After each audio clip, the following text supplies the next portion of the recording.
Good afternoon, everyone.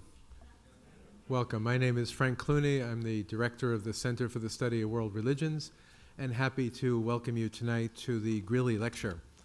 This is the annual Greeley Lecture for Peace and Social Justice. And tonight we'll have a wonderful lecture by very distinguished and well-known Eboo Patel, who I'll introduce in a moment. New Rooms in the House of Religious Pluralism, Evangelicals, and the Interfaith Movement. But first, a little bit of background on the lectureship itself.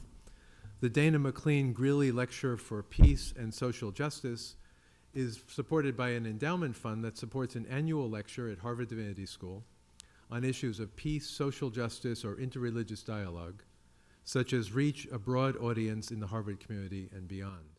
So it's meant for us, it's also meant for the larger community. The gift was made in honor of the Reverend Dana McLean Greeley, who did his BS at Harvard in 1931 and his bachelor's in sacred theology here at the Div School in 1933. He believed that people of all backgrounds and faiths are deeply connected to one another and should work together for positive social change. A related activity that is also funded by the Greeley Endowment are the international internships.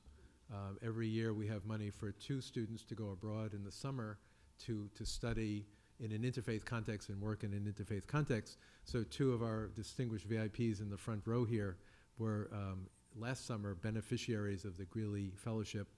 MTS student Melissa Nozel was in Amman, Jordan, to work at the Jordanian Interfaith Coexistence Research Center, an organization in Amman that promotes religious pluralism in the Middle East. And Zach Kurzay, an MDiv student, was in Hyderabad in India to work with the Daya Center for Peace, which is a newly formed NGO committed to the development of programs promoting peaceful reconciliation in India and South Asia. For those of you who are current MTS MDiv students, on Monday at 3 o'clock, Melissa and Zach will talk at the center about their work, and also we'll have more information about applying for next summer's fellowship. So if you are in the area on Monday, please come to hear Zach and Melissa talk about their work. As for the lectures themselves, this is the 4th Greeley Lecture in Social Justice. In 2009, in the spring, Tomáš Halík, a Czech public intellectual and professor, a priest and scholar who had been a resistance figure under the communist-dominated governments in the Soviet era, and found ways to critique the structures and stand against them, and then was able, after the fall of the Soviet Union, to come forth as a professor and teach at the university. In 2011, in the spring, we had Dr. Kieran Martin, the founder of ASHA, which is a interfaith program that works for development, education, health, women's rights in the slums of New Delhi in India.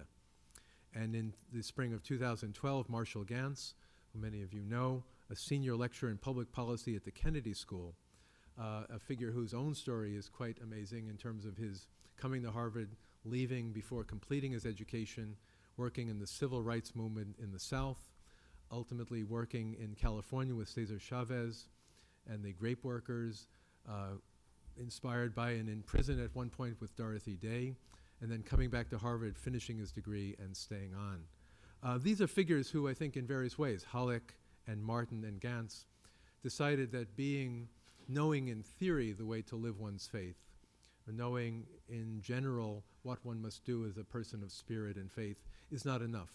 That somehow there's a boundary to be crossed, getting involved, committing oneself, risking oneself, and stepping across those boundaries and taking part. Kieran Martin, when she was here, I remember she talked about how many times as a young medical doctor in Delhi did she simply drive by the worst of the slums and go to do her good work, finally saying, what kind of a person am I that I always drive by and never stop and go in? And she took the risk. So it's perfectly appropriate that tonight we have a speaker who in his own faith journey and in his very impassioned writing and inspiring leadership has also crossed boundaries and taken many of the ideas that we know in general about tolerance, interfaith work and learning, and put them into practice in his own life. Eboo Patel grew up in an Ismaili Muslim family in Illinois.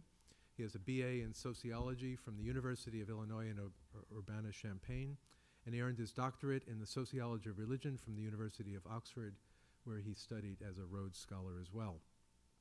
He is the founder and president of the Interfaith Youth Core, a Chicago-based organization building the interfaith movement on college campuses. He's a well-known figure in the American scene of public life, religion and public life. He's a regular contributor to the Washington Post, USA Today, the Huffington Post, NPR, CNN, and a variety of other media outlets. In 2009, U.S. News & World Report listed him as one of America's best leaders. He served on President Obama's inaugural advisory council of the White House Office of Faith-Based and Neighborhood Partnerships, and recently in 2012 was awarded the Guru Nanak Interfaith Prize, an award given to the individual who has enhanced awareness of the crucial role of religious dialogue in the pursuit of peace. He is a prolific writer. How he manages to travel so much, speak so much, get so much done, and also write books at the same time, that's a mystery that perhaps he can explain to us tonight. In 2006, he co-edited a book with Patrice Brodeur, who had studied here, called Building the Interfaith Youth Movement Beyond Dialogue to Action. In 2009, with Adam Davis, he co-edited a book called Hearing the Call Across Traditions, Readings on Faith and Service. 2007, perhaps his most well-known book, is a story, a classic story of his own autobiography, his spiritual journey, and the struggles of his own, making his own way. Acts of Faith, the story of an American Muslim, the struggle for the soul of a generation. And that won the very distinguished Louisville Gromeyer Award in Religion.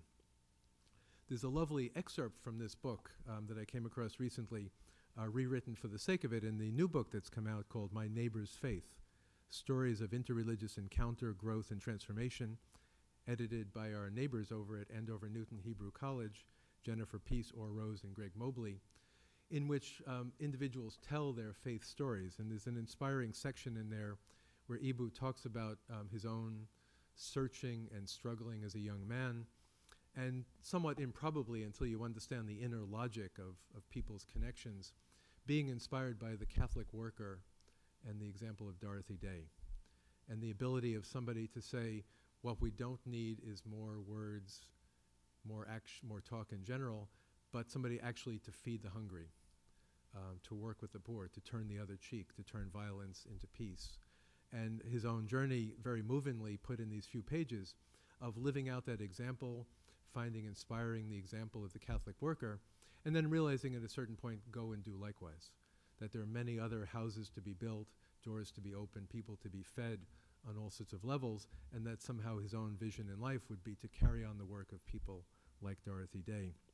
His most recent book, which I believe is available outside and can be autographed at the reception afterwards, 2012, Sacred Ground, Pluralism, Prejudice, and the Promise of America.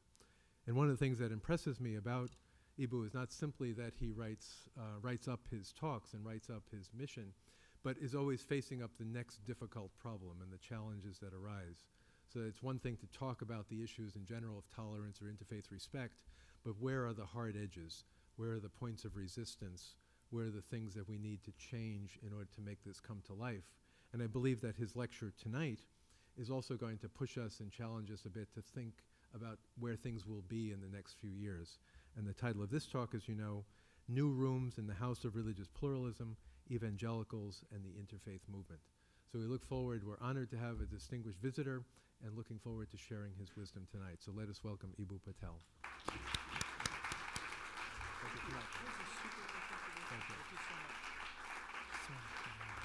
you. Thank you. So chalk this up to Midwestern exuberance, but I'm super excited to be here. And is there a more beautiful place to be on a fall day than Harvard, in a very serious way? So this ends the Hajj period for Muslims, the pilgrimage to Mecca, the circumambulations around the Kaaba, and I mean this in no small way, that this is kind of an intellectual Hajj for me coming to Harvard, because so many of the people that we have read and been influenced by, and frankly the theories that we apply are here and in the Boston area. Diana Eck was probably the launch point for our work. Wilfred Cantwell Smith, I was sharing with Professor Clooney, probably is the 20th century scholar of comparative religions that runs through everything that we do. Interfaith religious literacy from Professor Prothero's work, I'm proud that he came here from Boston University, has been a big part of who we are and what we do. And that's just the beginning of what we think we're trying to do at Interfaith Youth Core. There's a bunch of colleagues and friends in the room, my friend Rabbi Or Rose from Hebrew College, and folks that we are sad to have given to Harvard Divinity School, like Hannah, who left Interfaith Youth Core to come study here. We're also a proud recipient of many Harvard Div School grads. I think that there's a competition on the IFIC staff between, is the University of Chicago Divinity School or Harvard Divinity School going to be more broadly represented? I think did we also give Harvard Divinity School you, Whitney? I think we did. Okay, so the karmic balance needs to be righted here. So hopefully we'll be hiring some more of you for the numbers that we're giving up. So Professor Clooney sufficiently intimidated me in the course of a couple of emails a few weeks ago, and he said, you do know that this is Harvard you're coming to, and we don't allow you to simply tell stories that you normally tell from books that you have already written. So prepare to come with some new thoughts. So thank you for that, the fear of Hindu and Christian gods, Professor Clooney. So I have done something I normally do not do, which is I have written the text of a talk, which means that I'm also going to do something that is rare for me, which is actually read from the text. So if you'll bear with me as I talk about new rooms in the house of religious pluralism.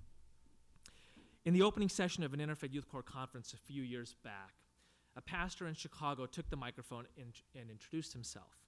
He spoke about how much he had gained from his Buddhist meditation practice, expressed disdain for the Bush administration, and proclaimed how excited he was to be in a friendly space with people of other faiths. Finally, he noted his frustration that a particular type of Christian was always absent from such gatherings, and he said, "There are too many conservative evangelicals who claim the mantle of my faith, who believe that Jesus is the only way, that Christians have the exclusive truth, and who focus their energies on trying to bring others to their view rather than expanding their own spiritual horizons. I find that I have more in common with you than with people like them." There was nodding around the room. It seemed that some of the people who had come to the gathering had heard that sort of thing before, and it looked to me like the pastor had introduced himself in such a way at previous interfaith events. He passed the microphone on with what looked to me like a feeling of pride in his face. It arrived in the hands of a young man who had recently graduated from the University of Illinois, who was probably 2 decades the pastor's junior, who looked calmly at the pastor and said, "My name is Nicholas Price, and I think you are talking about me." It could have been an ugly moment, except for how Nick handled it. He simply said that he was an evangelical Christian, had been very active in the large evangelical campus group InterVarsity as an undergrad, had recently accepted a staff position with the organization. He'd majored in religious studies with a concentration in Islam, and believed his faith called upon him to both seek to convert Muslims and also cooperate with them. While he was deeply committed to the former, he understood that this space was dedicated to the latter, and he was committed to that as well. I had heard the sentiments expressed by that pastor so often in events of what might be called the organized interfaith movement that I probably wouldn't have thought twice about them had it not been for Nick's presence and response. Here are some similar statements. The many paths up the mountain all lead to the same goal. The water in the different wells all comes from the same source. Diverse religious communities need to mobilize for this or that progressive cause. If we are to have peace in the world, we are going to have to accept the validity of other people's faiths. No single religion is large enough to hold me. I need to practice more than one to feel complete. In his introduction of himself, the pastor had succinctly articulated what I've come to call the 3 main rooms in the house of religious pluralism: liberal theology, progressive politics, and spiritual enrichment. Moreover, he had done it in such a way that proclaimed those views weren't just rooms in the house, but the front porch and foundation as well. By front porch, I mean the attitudes and worldviews that greet people at the entrance of interfaith events. Sometimes these perspectives are stated so aggressively It's like there's a guard on that porch demanding your political, theological, and spiritual credentials. And by foundation, I mean the prevailing feeling within the house is that seeking positive relations with people of other faiths is premised on the worldviews of theological liberalism, political progressivism, and spiritual enrichment. For the pastor, his involvement in interfaith cooperation was a logical extension of those three worldviews. More to the point, not only was his engagement in interfaith cooperation predicated on those perspectives, he believed they were prerequisites for any engagement with interfaith cooperation, which is precisely why Nick perplexed him. Here was a theologically and politically conservative young man with clear spiritual limits who was interested in building relationships with people of other faiths. Frankly, I felt a strong affinity with the pastor. First, because I happen to hold those three worldviews myself. I'm politically progressive, theologically liberal, and my own spirituality has been deeply enriched by everything from Hindu bhajans to time spent in Catholic worker houses. Second, because the House of Interfaith Cooperation might not exist at all if not for people who are part of those three rooms. They've built the institutions, shaped the programs, taught the classes, written the vast majority of books in the field, and they organize and populate the conferences. I'm grateful to them for building a house where I found my personal calling and my professional home. But gratitude aside, the moment raised a set of fundamental questions for me about interfaith work. The most obvious is about who is excluded in a movement that trumpets inclusivity, diversity, and relationship building. Nick had taken a different route to the House of Interfaith Cooperation, and when he arrived, was greeted by the guard on the front door and told in no uncertain terms that there wasn't a place for him. My experience over 15 years in interfaith work is that that's pretty common. Evangelicals are on the outside, and frequently invoked as somewhere between the foil and the enemy. The second issue in race for me was more fundamental, namely, what's the purpose of interfaith work? Is it to bring together theological liberals and political progressives of various religions to share how their different faiths brought them to those similar worldviews? That's what the pastor wanted, what he was accustomed to. He had come to the event hoping to add furniture to those three rooms, to commune with his friends from a range of faiths who felt comfortable there, perhaps to invite a few more folks in. But if this approach excludes and potentially raises hostility towards other faith groups, then it ought to raise the question for a movement called interfaith of just what exactly we think we are doing. Social capital theory, developed here at Harvard by Professor Robert Putnam, I think illuminates the situation as it is and guides us towards, I believe, a better way forward. Putnam writes, social capital refers to social networks, norms of reciprocity, mutual assistance, and trustworthiness. Such networks have concrete value in a number of ways, ranging from people within networks helping others find jobs within those networks, and to things like neighborhood watch clubs, reducing crime. Benefits both the people who are actually in those watch clubs and also, very importantly, bystanders. One of the crucial distinctions Putnam makes is between bonding and bridging social capital. Bonding social capital brings people from like identities and perspectives together in tight networks. Bridging social capitals brings those people who have different identities and perspectives together. Putnam claims both are obviously important. Bonding social capital is like superglue. Bridging social capital is like a sociological WD-40. Putnam goes on to make this crucial point. Quote, a society that has only bonding social capital can come to look like Bosnia or Belfast, segregated into mutually hostile camps.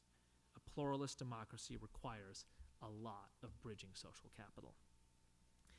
In his more recent work, American Grace, written with David Campbell, Putnam writes about how religious divisions in America have changed over the course of the past few generations. The strongest divisions are no longer between people of different faiths, but between people of different religious intensities. More theologically conservative evangelicals and Catholics, for example, are bonded in conservative politics. According to Putnam and Campbell, one fallout of this dynamic has been to drive a large group of people away from religion, period, explaining one of the reasons for the dramatic rise of what sociologists call the religious nuns. Another fallout is that theologically liberal, politically progressive, and spiritually expansive folks have needed spaces to gather and commiserate. One of those places has become the interfaith movement. And so, interfaith work, as it is currently organized, has become a form of bonding social capital between people who have like political, theological, and spiritual views.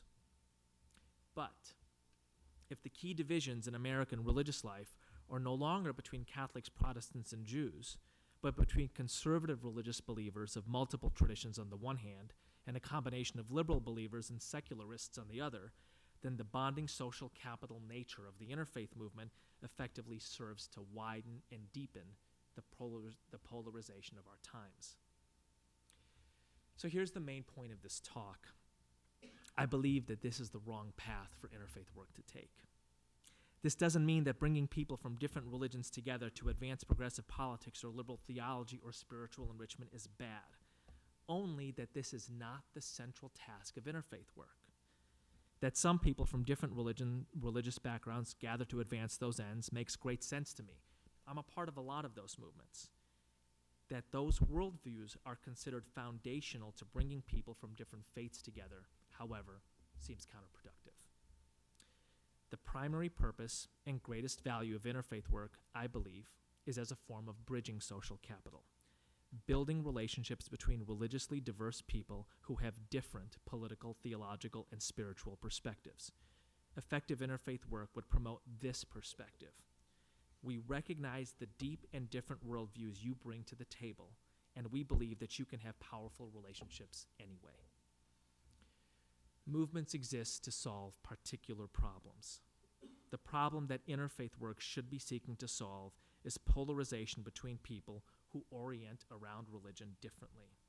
If a large group of people recognizes that there are no rooms in the house for them, and that the guard on the front porch will not only turn them away, but brazenly insult their theological, political, and spiritual views, then one has to ask if such attitudes actually exacerbate the problem that the movement purportedly attempts to solve. While there are many people who feel at a slight angle to interfaith work, atheists come to mind, a gap that is being admirably bridged by people like Chris Stedman and Chelsea Link back there. Chris has got a great book dropping in just a couple days, Faithist. I'm excited about that. I focus here on evangelicals for 3 reasons. I think actually there are 4 reasons, part of the half-baked nature of any talk. Let's see how many I actually wrote down. The first is the aggressive hostility within interfaith circles towards evangelicals, often expressed in the notion that evangelicals, and yes, the paintbrush used is frequently this broad, represent the opposite of the movement. Second, the sheer numbers we're talking about when it comes to evangelicals. Some are between 1/3 and 40% of America. If interfaith work is defined by building relationships between people who orient around religion differently, and many people within the movement are openly antagonistic to a group defined by their religion who make up 40% of the nation's total population, I think it calls into question the effectiveness of our endeavor.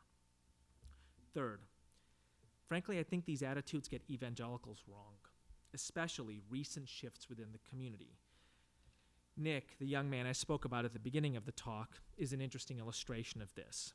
He's recently been writing a series for Relevant magazine where he's been outlining an evangelical mode for both the Great Commission and the Great Cooperation. And he's far from alone. Not only have progressive evangelicals like Jim Wallace and Brian McLaren been writing more directly about the imperative of interfaith cooperation, more mainline and moderately conservative evangelicals, Rick Warren, Bill Hybels, Bob Roberts, Joel Hunter, are also a part of what I'm calling the relational turn in evangelical thinking.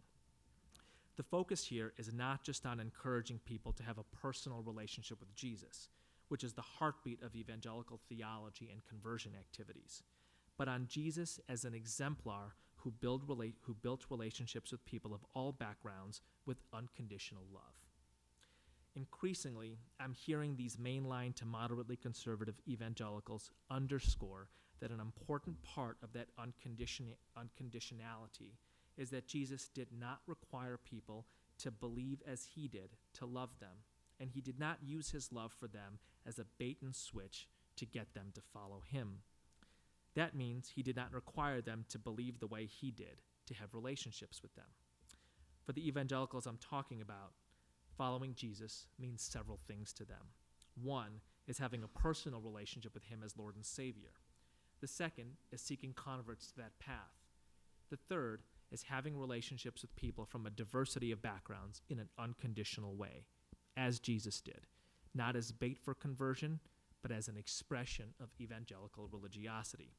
As Pastor Bob Roberts says, I love others not to convert them. I love because I am converted. Fourth, there were four. Evangelicals excel in an area that I think ought to be the primary locus for interfaith cooperation, namely the strengthening of civil society in largely non-controversial ways. Let's call this, for short, civic engagement. By this, I mean everything from Little League to volunteerism to disaster relief to social services. These are areas that the vast majority of people agree on, that are life and death matters, especially for people on the margins, that are absolutely crucial to the functioning of our civil society, and many people are inspired by their faith or philosophical traditions to engage in them. Mobilizing people from different traditions around malaria prevention or care for AIDS orphans will likely not cause many arguments. It will bring much-needed human and material resources to crucial efforts. Moreover, these activities serve as perfect vehicles to have interfaith conversations around. After doing an interfaith fundraiser to purchase bed nets to prevent malaria, you organize an interfaith dialogue, asking the simple question, what stories, heroes, scripture, philosophy, etc. from your tradition inspires you to do this work? Incidentally, these also happen to be areas where evangelicals excel. Institutions like World Vision and Habitat for Humanity, founded and run by evangelicals, not only do exceptional civic work, their activities already serve as spaces where people from multiple faiths cooperate.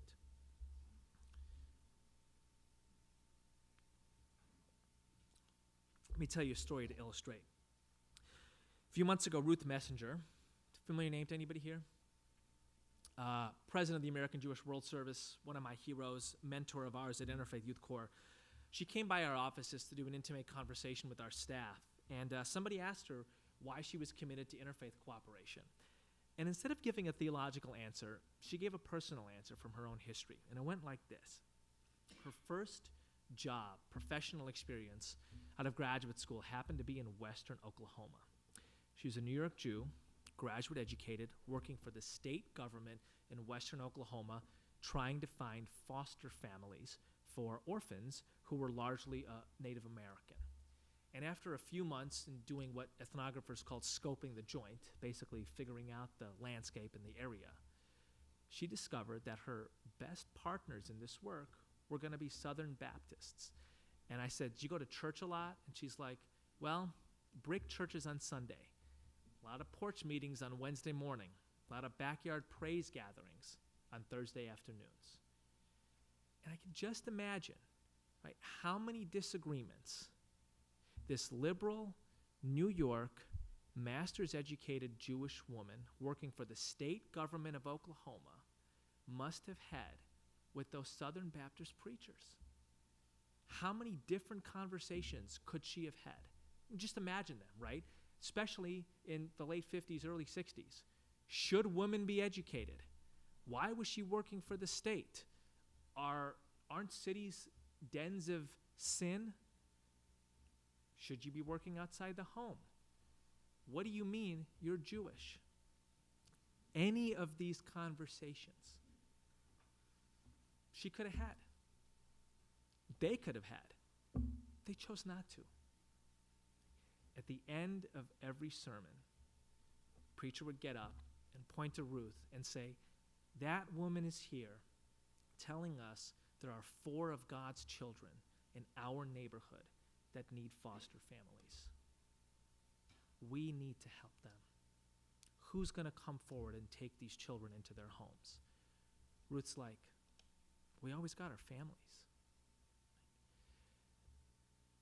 If Ruth had chosen to have the conversation about abortion, about the role of government in society, about the role of women in society, if those Southern Baptist preachers had chosen to have that conversation instead, there are probably hundreds of kids in western Oklahoma at that time who probably wouldn't have foster homes.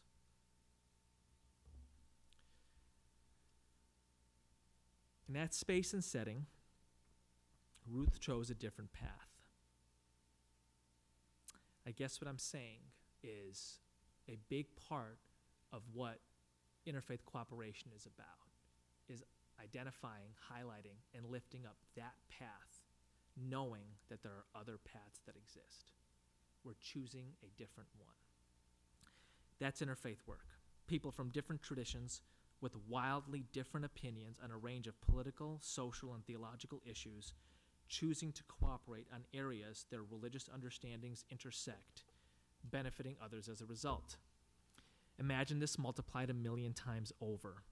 Interfaith work is when Muslims and Jews who disagree vehemently about where to draw the line in the Middle East, or whether there ought to be a line drawn at all, choose to cooperate on building schools in Vietnam rather than arguing about Jerusalem.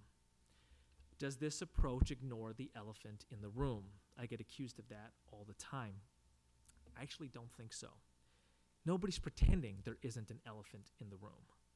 I'm simply suggesting that the space of interfaith work should be about highlighting the other animals in the zoo. There are dozens of spaces where people dissect the elephant, very few where we talk about the other animals.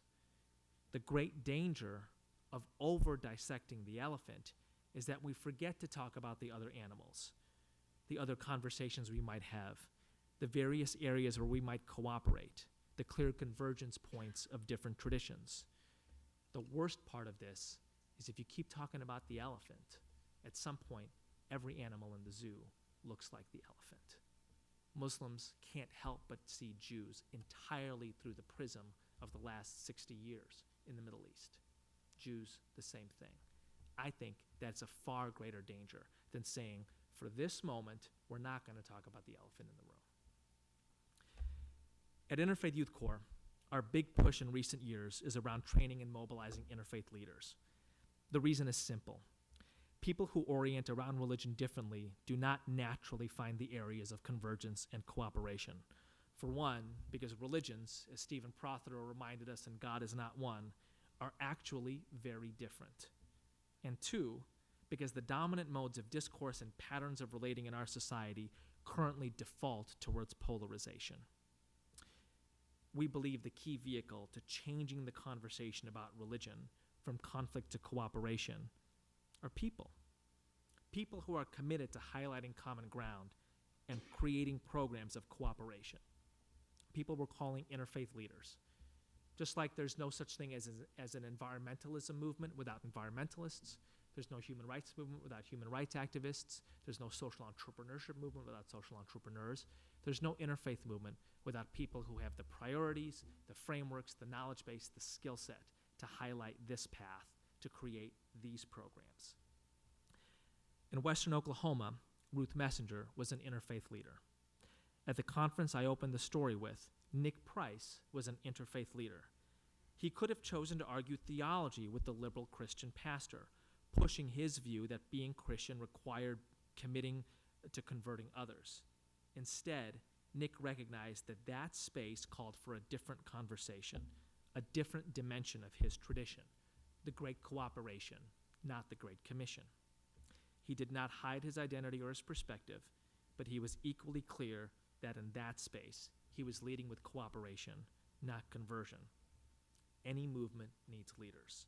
I don't just mean enthusiasts, people who are willing to attend events. I mean people who are skilled in keeping the priorities of that movement front and center. So the title of this talk, as you know, is New Rooms in the House of Religious Pluralism. I confess, I decided on that title before I wrote the talk.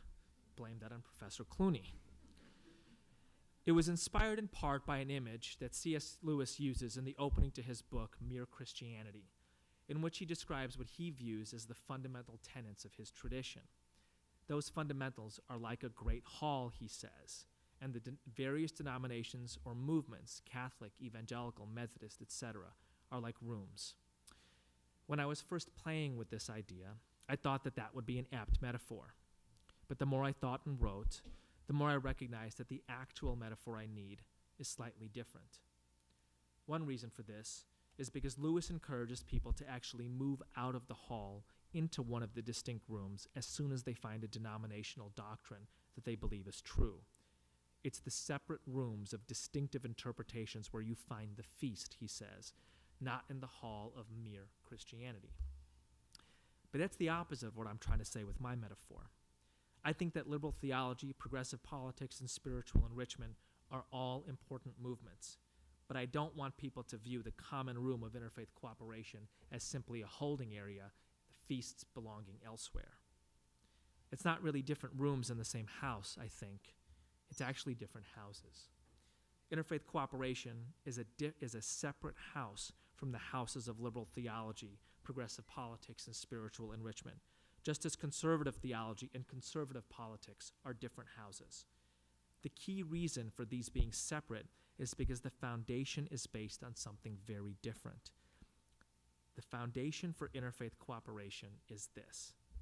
In a highly religiously diverse and devout society, at a moment of global religious tension and conflict, positive relationships between people who orient around religion differently are absolutely necessary.